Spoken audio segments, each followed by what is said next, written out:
Las 7 de Hoy por Hoy. Ser Podcast. ¿Qué tal? Muy buenos días. El calor nos abrasa, el fuego nos quema, la corrupción nos escandaliza y los hombres las matan. Es el resumen de un día que empieza mirando a los tribunales. En este país, estos días huele a humo y a cloaca, hoy también. El caso Kitchen, el juicio del caso Kitchen está en la recta final. Esa trama parapolicial dirigida presuntamente desde la cúpula del Ministerio de Interior durante el gobierno de Rajoy y dedicada a espiar y extraer información comprometedora al extesorero del PP, Luis Bárcenas. Información sobre la ya famosa Caja B, entre otras cosas. Bueno, hoy está previsto que las defensas comiencen a presentar los informes finales. Irene Millán, buenos días. ¿Qué tal, Pedro? Buenos días. Hoy se espera que las defensas de los 8 acusados expongan ante el juez sus informes finales. La jornada de hoy es una de las últimas programadas para este mes. Sí, el juicio del caso Kitchen va terminando. La crónica política se escribe hoy por las reacciones de los partidos a la declaración de Julio Martínez en la Audiencia Nacional por el caso Plus Ultra. El empresario y amigo de José Luis Rodríguez Zapatero ha reiterado ante el juez lo mismo que expuso en el documento del lunes. El expresidente era la persona que marcaba los pasos a seguir durante la gestión que desembocó en ese rescate público de la aerolínea, algo que contradice la versión del propio Zapatero. El empresario dijo que era el propio Zapatero quien establecía la estrategia de análisis relevantes y quien atraía clientes, aunque no supo explicar al juez ni qué gestiones ni qué influencias concretas hizo Zapatero. El juez ha definido a Martínez como un correveidile del expresidente. Desde Moncloa evitan por ahora valorar estas versiones, nuevas versiones que comprometen al expresidente y reiteran su confianza en la presunción de inocencia. El Masaiz es la ministra portavoz. Seguimos defendiendo la presunción de inocencia del presidente Zapatero. No voy a valorar las distintas versiones, las distintas declaraciones que ya se están sucediendo y que se van a suceder. Y lo que sí que les afirmo con total rotundidad es que la actuación del Gobierno de España en el expediente del préstamo a Plus Ultra fue correcta. El Ejecutivo se esfuerza ahora en despejar cualquier duda sobre el proceso e insisten en que fue íntegro. Para Génova, las responsabilidades políticas del rescate a la aerolínea no terminan en el exlíder socialista. Dicen que las confesiones de Julio Martínez apuntan directamente a la Moncloa. Zapatero y sus discípulos morales, más bien discípulos inmorales, llevaban días temblando con lo que podría salir de la declaración de este señor, de Julito Martínez. Y ahí lo tienen. Julito ha confirmado todo lo que sabe.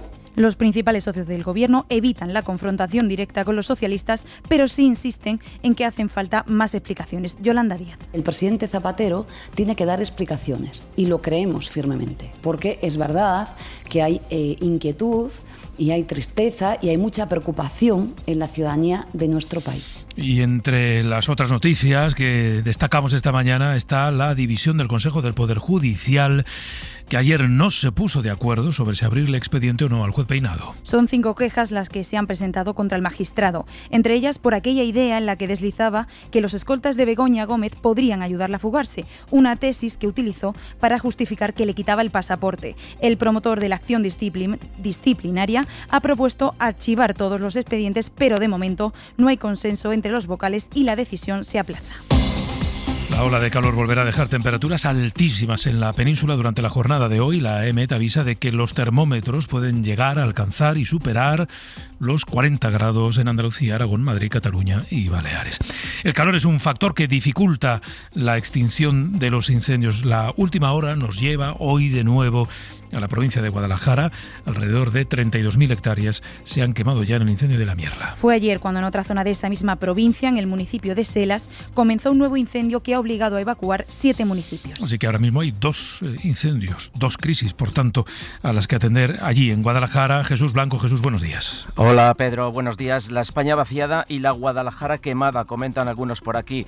En la comarca de Molina de Aragón, muy cerca del Parque Natural del Alto Tajo, empezaba ayer otro incendio, al parecer provocado por el reventón de la rueda de un camión y las chispas de la llanta sobre la carretera. En apenas unas horas ha calcinado ya 1.700 hectáreas y ha obligado a desalojar 7 localidades: Aragoncillo, Estado Tablés, Concha, Torrubia, Tartanedo, Anchuela del Campo y Pardos. Apenas iniciado se declaraba el nivel 2, acudían medios de Infocán, de la UME y apoyo de comunidades como la Valenciana. Y también sin control sigue el incendio de la Mierla en la Sierra Norte, última estimación entre 30.000 y 32.000 hectáreas. Del resto de incendios de los que también hemos estado pendientes estos días está el de Orés, en Zaragoza. El gobierno autonómico lo da por controlado después de quemar casi 15.000 hectáreas. Y en Ejulbe, en Teruel, el incendio evoluciona positivamente, aunque 260 vecinos siguen todavía fuera de sus casas. También preocupa un nuevo fuego en la provincia de Huesca, en la comarca de Sobrarbe. Bueno, pues nada, el miércoles, poco a poco, va empezando, es 22 de julio. Y la nueva ley del tabaco que aprobó este martes el Consejo de Ministros amplía el número de espacios libres de humo.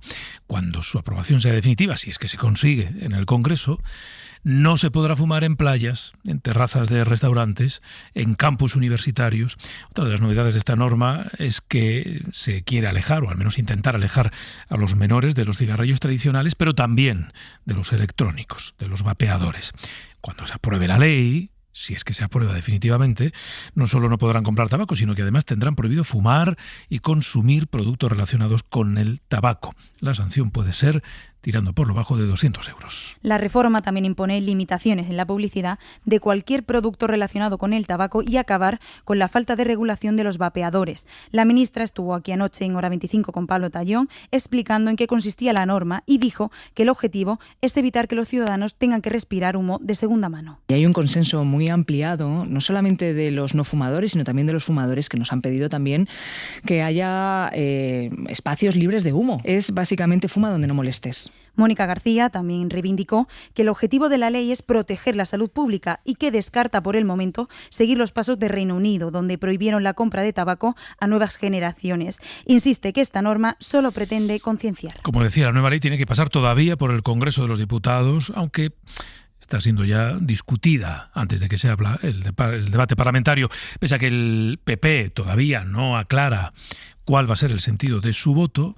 Lo que de momento critican es que la ley se ha lanzado sin consenso. Permítame que espere a conocer el texto antes de hacer una valoración completa del mismo. Lo que sí puedo adelantar es que se hizo sin consenso y sin haber establecido consensos con las comunidades autónomas, como es habitual, por cierto, en ese ministerio. A quienes tampoco gusta la norma es a la patronal de los hosteleros, era algo previsible. Dicen que la nueva ley no tiene sentido, esto es lo que creen ellos, porque solo va a desplazar a los fumadores a otros espacios que no van a estar igual de preparados que sus terrazas. Paula Anzola, buenos días. Buenos días, sí, los hosteleros critican la nueva ley, dicen que no tiene sentido prohibir fumar en espacios abiertos, porque aseguran eso no va a reducir el consumo de tabaco en los establecimientos, sino que se limitará a desplazarlo. Cerca de los portales que tengamos alrededor de los negocios de hostelería, pues en esquinas, donde no está preparado para poder fumar. José Luis Álvarez Almeida es el presidente de Hostelería de España. La patronal ha advertido además del golpe que podría suponer para el turismo una normativa que dicen es más restrictiva que la de nuestros vecinos. Parece absurdo que el país más turístico de Europa sea el país que vamos a ponernos una prohibición. Es como pegarse un tiro en el pie. Los hosteleros defienden una utilización responsable de las terrazas que aseguran son espacios seguros. Está siendo una semana negra en cuanto a violencia machista. 3 mujeres han muerto asesinadas a manos de sus parejas o exparejas en las últimas 48 horas. El gobierno ha convocado un comité de crisis para el próximo martes para analizar la situación. 2 de las 3 víctimas habían pasado por el sistema Biogen, pero sus casos ya no estaban activos. El comité será el 28 de julio y servirá para analizar los últimos asesinatos. 2 en Málaga y 1 en Toledo. En total son 31 las mujeres asesinadas por violencia machista en lo que va de año y 20 el número de niños menores de edad que se han quedado huérfanos. Mariola Lóbrido. Igualdad analizará en el comité de crisis de la semana que viene los fallos en la protección de las víctimas de los últimos asesinatos machistas de julio, 3 esta semana en Málaga y Toledo, que el experto Miguel Lorente relaciona con el Mundial de Fútbol. En relación con el alcohol, la celebración, la identificación con la masculinidad hegemónica que se produce en las celebraciones, todos esos factores hacen que aumente el maltrato un 26% cuando hay una victoria del equipo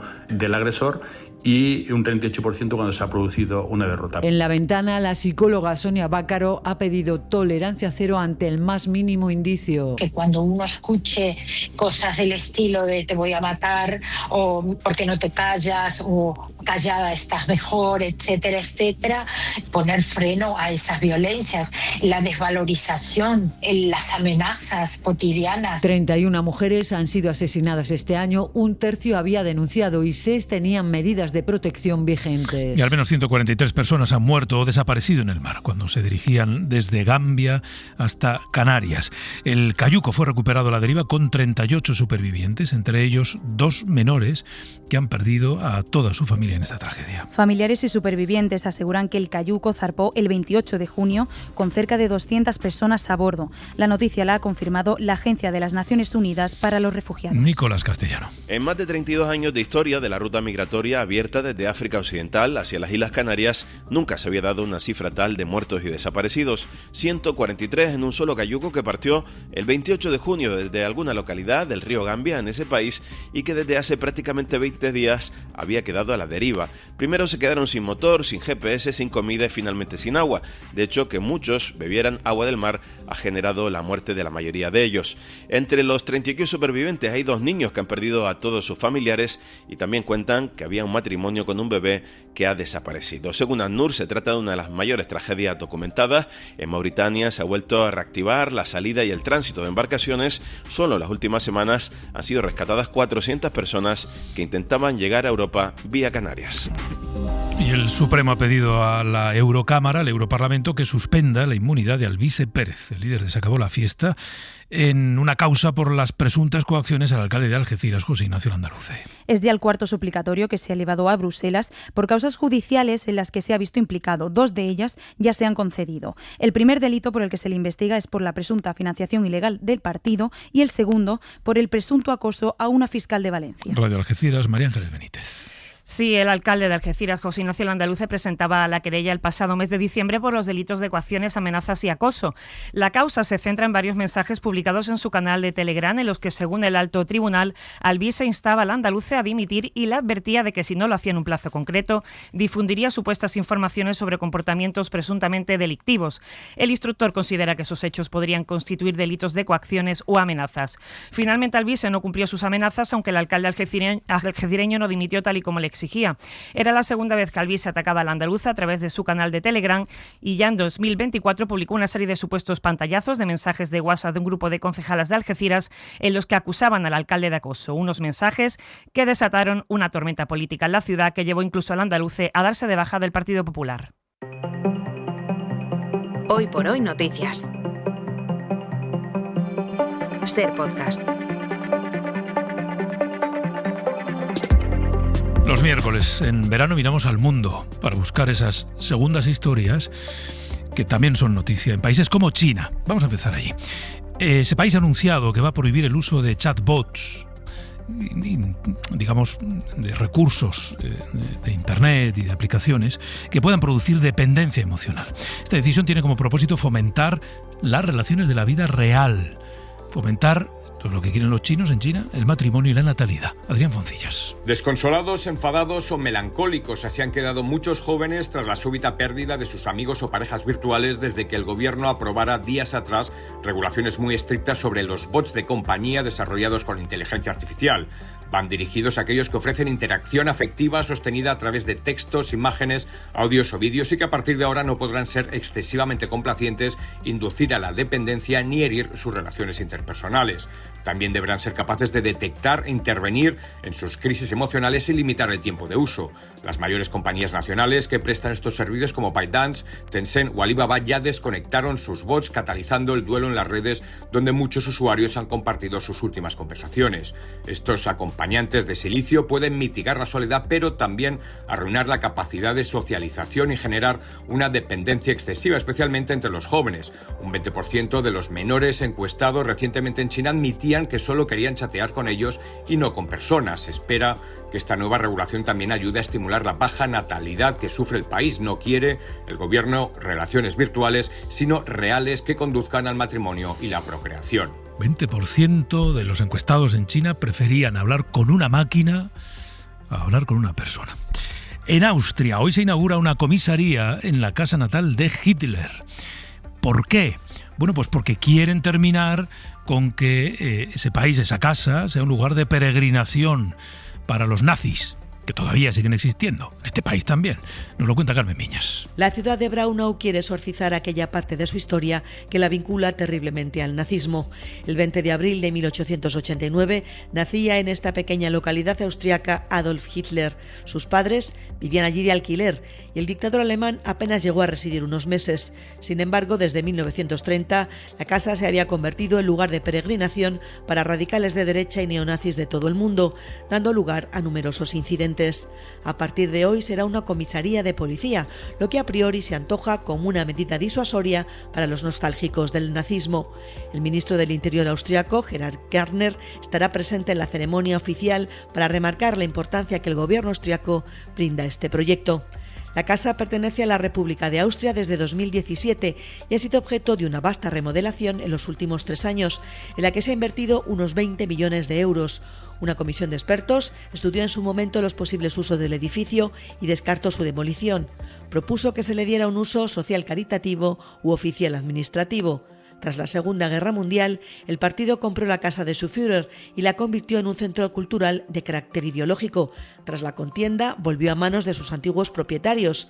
El Estado decidió alquilarla y el edificio albergó en unas ocasiones una biblioteca, en otras un colegio o un taller para personas con discapacidad. En 2011 la casa quedó vacía y la República de Austria decidió expropiar el edificio para evitar que los neonazis se apropiaran del lugar. Finalmente será una comisaría de un Estado democrático cuya misión es, entre otras muchas, la de luchar contra el resurgir del nacionalsocialismo.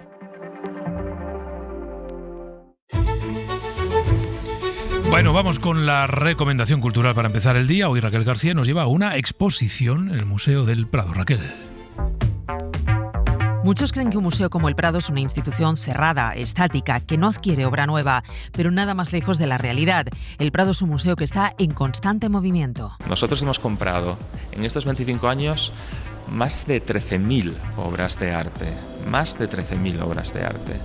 de las cuales 12.000 son dibujos grabados y estampas, 1.000 aproximadamente, 986 en concreto, pinturas y más de 112 esculturas. Hablamos con los comisarios del Prado en el siglo XXI. Es una de las exposiciones que recomendamos visitar este verano, que recorre toda esa evolución que ha vivido el museo en los últimos 25 años y los retos a los que se enfrenta en el futuro, invitando a sus visitantes a que formen parte de ello. Cada obra cuenta cómo se adquirió, por qué forma parte de las colecciones del museo, cómo ha transformado la experiencia de la visita o lo que sabemos sobre la historia del arte. Entonces, cada obra de arte va contando distintas situaciones sobre la transformación del museo en estos 25 años y esto se acompaña de unos guiños sobre la museografía del museo. Casi un centenar de obras que permiten hacer un recorrido por los hitos de la historia reciente del museo, su proyecto científico y su lugar en el panorama internacional que le sitúa entre las instituciones culturales más importantes del mundo.